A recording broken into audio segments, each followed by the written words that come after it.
Bonjour Cyril, tu arrives à la première journée de repos sur cette Vuelta, c'est ton premier grand tour. Quel est le bilan un peu que tu fais déjà de ces premières étapes? Un bilan plutôt positif.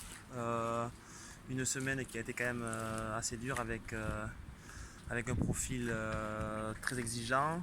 Puis 9 jours de course, chose que je n'avais jamais encore faite.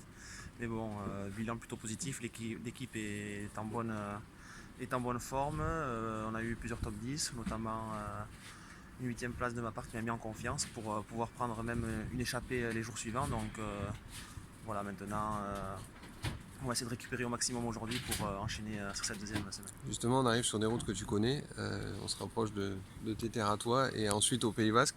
C'est des jours que tu as ciblés particulièrement?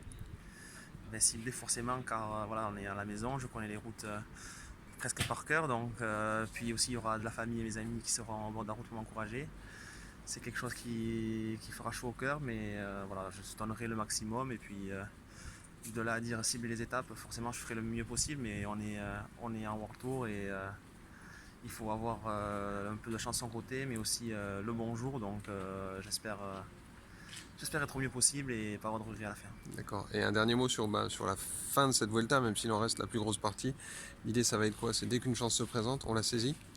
Oui, bien sûr, si une échappée peut aller va au bout et qu'on y est dedans, ainsi que les sensations nous accompagnent, faut pas hésiter, il faut aller jusqu'au bout et tout donner. Et c'est ce qu'on va aller chercher pendant ces 15 jours restants et faire du mieux possible.